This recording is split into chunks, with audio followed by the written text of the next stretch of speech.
Hi guys, today we are covering a accounting ratio chapter from class 12th. In this video we are covering formula and the logic behind the formula with examples. So let's get started. Classification and categories and types of accounting ratio. The first one is the liquidity ratio और ये हमें बताता है कि company कितना liquid है अपने cash flow से रिलेटेड। इसमें हम मेनली दो ही जो है रेशियो निकालते हैं, करंट रेशियो जिसको वर्किंग कैपिटल रेशियो भी कहते हैं, और क्विक रेशियो, लिक्विड रेशियो और या एसिड टेस्ट रेशियो। तो ये इनके नाम है और इसको हम डिटेल में कवर करेंगे आगे जाके। और फिर दूसरा टाइप का आता है सोल्वेंसी रेशियो, जो कि हमें बताता है कि कंपनी कितना कैपेबल है अपने डेट्स को क्लियर करने के लिए। तो ये चीज़ें वो बताते हैं, जैसे जिसमें आता है debt to equity ratio, total asset to debt ratio, proprietary ratio, interest coverage ratio. और इन सबको हम डिटेल में आगे जाके कवर करेंगे। और third one is activity ratio और we can say turnover ratio. ये बताता है कि इतनी इन्वेंट्री लगा सेल्स कितनी जनरेट की, कितनी इन्वेंट्री लगाई हमने, कितनी सेल्स जनरेट की, ट्रेड रिसीवेबल इतने थे और सेल्स इतनी थी, तो हमने सेल्स में से कितने हमारे ट्रेड रिसीवेबल थे। और fourth one is profitability ratio, जो हमें ग्रॉस प्रॉफिट, ऑपरेटिंग कॉस्ट वगैरह के बारे में बताता है। ये मेनली सेल से रिलेटेड है, ये भी सेल से रिलेटेड है। And so let's cover in detail now. So let's start with liquidity ratio. और लिक्विडिटी रेशियो में हमारा फर्स्ट फार्मूला है करंट रेशियो और we can say working capital ratio. That formula is current asset divided by current liability. ये formula हमें बताता है कि हमारे करंट एसेट कितने हैं हमारी करंट लायबिलिटी के मुकाबले। और देन आता है क्विक रेशियो और we can say liquidity ratio और एसिड टेस्ट रेशियो। ये बताता है कि हमारे जो अभी के अभी जो लिक्विड हो जाएंगे यानी कि कैश में कन्वर्ट हो जाएंगे वो वाले current asset divided by current liability. और क्विक एसेट का फॉर्मूला है current asset minus closing stock और प्रीपेड एक्सपेंसेस। ओके, नहीं, करंट रेशियो हमेशा 2:1 ही आइडियल माना जाता है। इसका मतलब है कि कंपनी के पास करंट लायबिलिटी अगर एक है तो उसको पे ऑफ करने के लिए दो करंट एसेट है। वर्किंग कैपिटल का मतलब है current asset minus current liability की हमारी वर्किंग कैपिटल अभी कितनी है। And this one is the most important thing, direct question आएगा 3-4 नंबर का, कि ये हमें बता रहा होगा कि जैसे for example current asset 2 lakh है, करंट लायबिलिटी 1 लाख है, और कुछ करंट एसेट 1 लाख से इंक्रीज़ हो गए। इसका इफ़ेक्ट क्या होगा तो वही हमें बस बताना है। First one is numerator increase हो रहा है, यानी कि हम एग्जांपल परमानेंट यही मान के चलेंगे कि करंट एसेट हमारे 2 लाख थे और करंट लायबिलिटी हमारी 1 लाख थी। और इंक्रीज़ जो हुआ न्यूमरेटर, यानी कि ये करंट एसेट ये 1 लाख से हो गया, वो मान के चलते हैं 1 लाख से इंक्रीज़ हो गया, तो इसका इफ़ेक्ट क्या होगा। तो 3 lakh divided by 1 lakh will be 3:1। हमारा जो है रेशियो है वो इम्प्रूव हो जाएगा। सेकंड पॉइंट में ये कह रहा है कि न्यूमरेटर डिक्रीज़ हो गया, तो हम मान लेते हैं कि हमारा न्यूमरेटर 1 लाख से ही डिक्रीज़ हो गया, तो अब करंट एसेट हो गए 1 लाख, करंट लायबिलिटी हो गई हमारी 1 lakh. The improvement is decreasing, now decreasing. देख, जैसे कि करंट रेशियो 2:1 था, अब करंट रेशियो हो गया है 1:1। ये डिक्रीज़ हो चुका है। तो हमें यही चीज़ें हमें बतानी है, जैसे कि जैसे ही डिनोमिनेटर इंक्रीज़ होगा डिक्रीज़ होगा तो हमें उसका सिर्फ इफ़ेक्ट बताना है, नथिंग एल्स।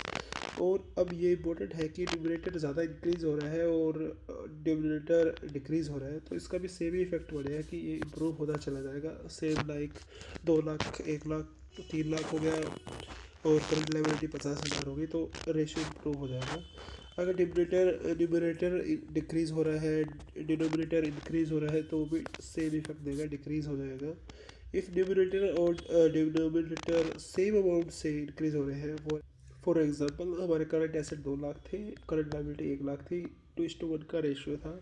अब अगर दोनों सेम अमाउंट से इंक्रीज हो जाते हैं, एग्जांपल लेते हैं तो कि अब करंट एसेट 3 लाख के हो गए और करंट लायबिलिटी 2 लाख के हो गई, तो ओवरऑल रेशियो हमारा हो गया 3:2, दैट इज़ लोअर देन 2:1, जो कि हमारा डिक्रीज हो गया। ठीक है, और हमें ये याद रखना होगा कि ये चीज़ें केसेस हैं, ये डिफरेंट डिफरेंट की करंट रेशो 1 से बड़ा है, 1 से छोटा है, या 1 से इक्वल है, तो उसके ये इफ़ेक्ट होंगे। आप चाहे तो अपना खुद का एग्जांपल बना के ये चीज़ें कर सकते हैं, या फिर सीधा रट्टा मार सकते हैं एग्ज़ाम टाइम पे। बाकी ये बहुत लॉजिकल है, आप आराम से कर लोगे। खुद का एग्जांपल बनाना, 2 लाख 1 लाख लेना, उसमें ऐड या माइनस जो भी करना है वो आप करते रहना। ऐसे ही डिनोमिनेटर सेम अमाउंट से डिक्रीज़ हो रहे हैं, तो ओवरऑल रेशियो इम्प्रूव हो जाएगा, ये डिक्रीज़ और नो चेंज आ जाएगा। ये चीज़ें आप याद रख सकते हैं, या फिर खुद का एग्जांपल आप बना देंगे 2 लाख 1 लाख वाला, तो ये इजीली सॉल्व हो जाएगा। तो आगे बढ़ते हैं हमारे क्विक और लिक्विडिटी रेशियो पे। क्विक एसेट, ये आइडल रेशियो 1:1 होता है, जहाँ पर हमारे करंट एसेट यानी कि क्विक एसेट हमारे होते हैं current asset minus inventory stock plus prepaid expenses, that is same like current asset divided by current liability.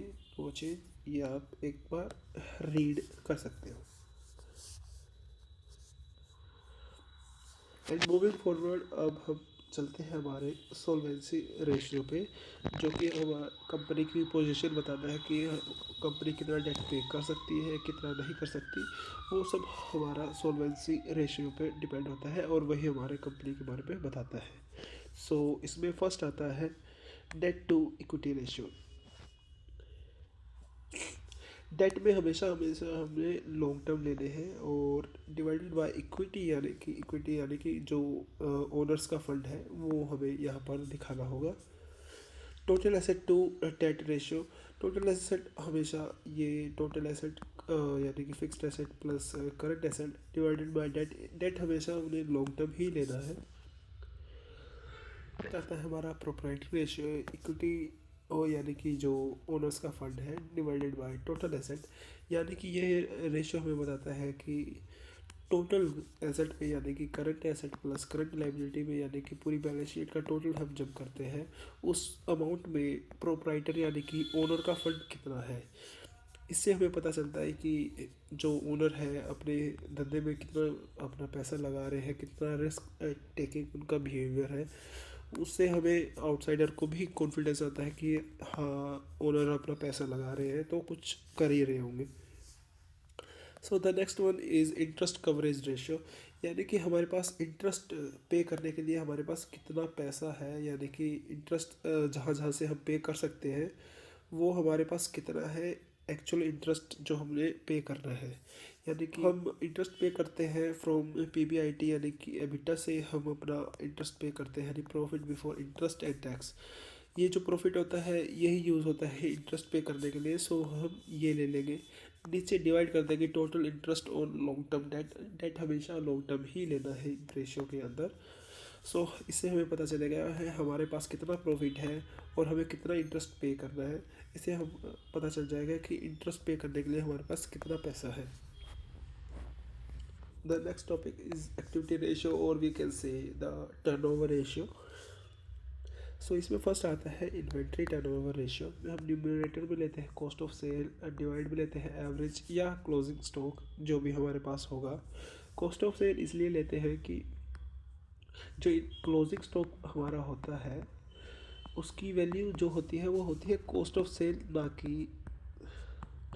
Cell, ना कि सेल्स, क्योंकि क्लोजिंग स्टॉक के अंदर प्रॉफिट इंक्लूड नहीं होता, इसलिए हम यहाँ पर कॉस्ट ऑफ सेल लेते हैं, ना कि सेल। अगर कॉस्ट ऑफ सेल गिवन नहीं है क्वेश्चन में तो हम इस पर सेल ले सकते हैं।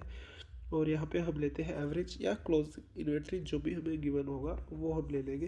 प्रेफर जो हम करेंगे हम एवरेज को ही करेंगे, अगर एवरेज नहीं है तो हम क्लोजिंग स्टॉक को ले लेंगे। तो next one is trade receivable turnover ratio. So numerator में हम लेते हैं नेट क्रेडिट सेल और डिवाइड में लेते हैं एवरेज या closing trade receivable. Net credit sales ही इसलिए लेते हैं क्योंकि जो ट्रेड रिसीवेबल है वो क्रेडिट सेल्स के ही ऊपर काउंट होते हैं। सो इसलिए हम न्यूमरेटर में क्रेडिट सेल लेते हैं, ना कि credit plus cash cell.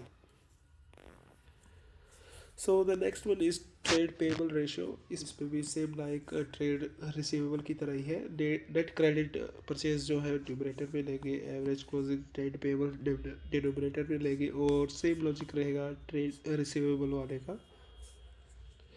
And the last next one and the final one is working capital turnover ratio. इसमें हम लेते हैं total sales divided by working capital. Working capital का फॉर्मूला हमें पता ही है, current asset minus current liability.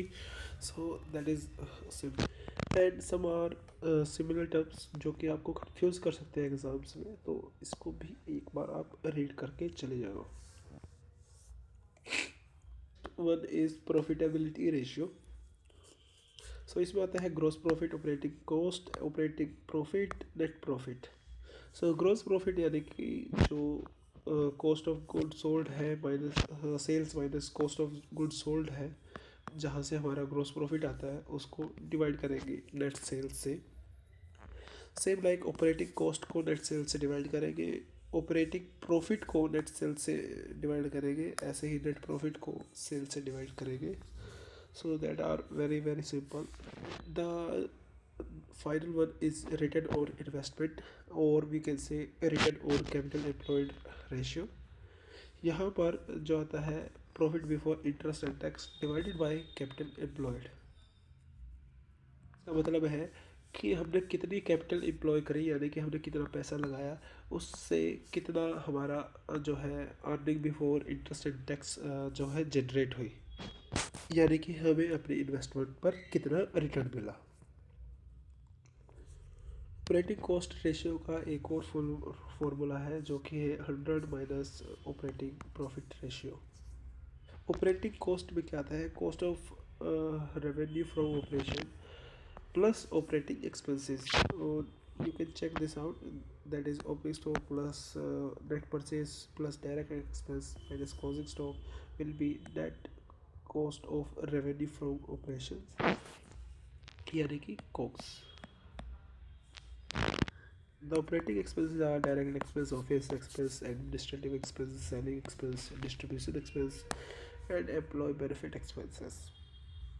And they are the different formulas to calculate cost of revenue from operations. You can check it out. Operating profit ratio का भी formula है, that is 100 minus operating cost ratio. And non operating expense ये होते हैं interest paid, dividend paid, यानी कि जो हमारे बिजनेस से रिलेटेड नहीं है। And same like non operating income, यानी कि interest income, dividend income and other like that. The last concept is what is capital employed. Capital employed is simply like shareholder fund plus long-term debt minus non-trade investment. We minus non-trade investment because they are not related to our business. They are not used for generating profit before interest and tax. So we should minus this from whole fund. And the other formula is net fixed asset plus working capital plus trade investment. And working capital is equal to current asset minus current liability. And with that, we have covered the whole accounting ratio chapter, its formula and logic behind the formula. Hope you like the video. So if you like that, so please share and subscribe my channel. Thank you.